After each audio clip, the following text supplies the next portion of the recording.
वक्रतुंड महाकाय सूर्यकोटि समप्रभा निर्विघ्नं कुरु मे देव सर्वकार्येषु सर्वदा। ओम गं गणपते नमः।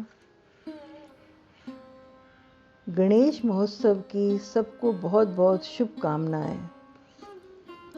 यह त्यौहार भारत के विभिन्न भागों में मनाया जाता है, किंतु महाराष्ट्र व कर्नाटक में बड़ी धूमधाम से मनाया जाता है। पुराणों के अनुसार इसी दिन भगवान श्री गणेश जी का जन्म हुआ था। इस दिन कई प्रमुख जगहों पर भगवान गणेश की बड़ी प्रतिमा स्थापित की जाती है। इस प्रतिमा का 9 दिनों तक पूजन किया जाता है। बड़ी संख्या में आसपास के लोग दर्शन करने पहुंचते हैं। 9 दिन बाद गानों और बाजों के साथ गणेश प्रतिमा को किसी तालाब, महासागर इत्यादि जल में विसर्जित किया जाता है। गणेश जी को लंबोदर के नाम से भी जाना जाता है। गणेश चतुर्थी के पीछे की कहानी में ऐसा माना जाता है कि इस दिन ही शिवजी ने गणेश जी को पुनर्जीवित किया था। बताया जाता है कि शिवजी ने गुस्से में गणेश जी का सर धड़ से अलग कर दिया था। इसके बाद माता पार्वती की नाराजगी को दूर करने के लिए शिवजी ने गणेश जी को हाथी का मस्तक लगाकर जीवन दान दिया था। इसलिए भी इसी दिन हम गणेश चतुर्थी मनाते हैं। भगवान गणेश के जन्मोत्सव के रूप में 10 दिनों का उत्सव मनाया जाता है, जो गणेश चतुर्थी से शुरू होता है।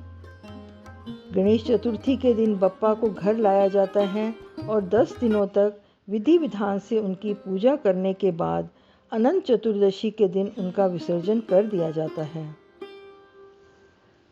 भगवान गणेश को सौभाग्य, समृद्धि और ज्ञान का देवता माना जाता है। ऐसे में गणेश पूजन से घर में सुख समृद्धि का वास होता है।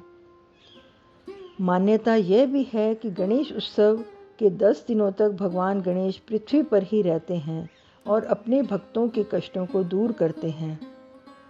ऐसे में भक्त भी बप्पा को प्रसन्न करने के लिए हर जतन करते हैं।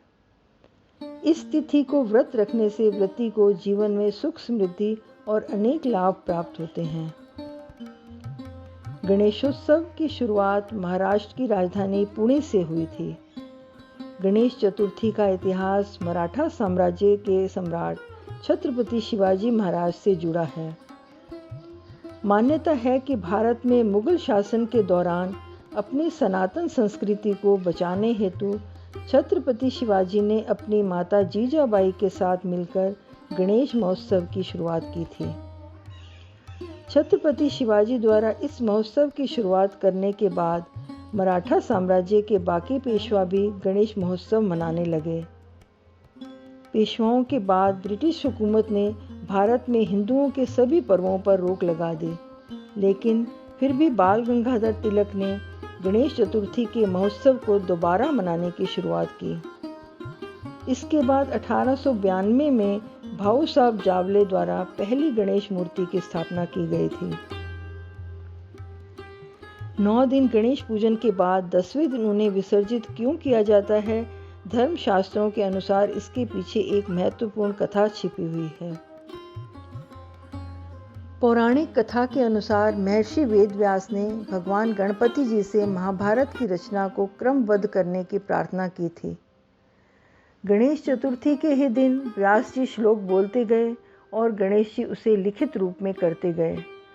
10 दिनों तक लगातार लेखन के बाद गणेश जी पर धूल मिट्टी की परतें चढ़ गई थी।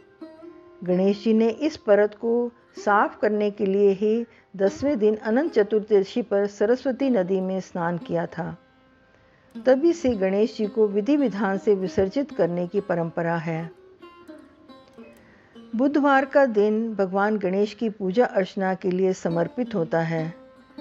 भगवान गणेश की पूजा में गेंदे के फूल व धूप अर्पित की जाती है और मोदक जो गणेश जी को अत्यंत प्रिय हैं उसका भोग लगाया जाता है।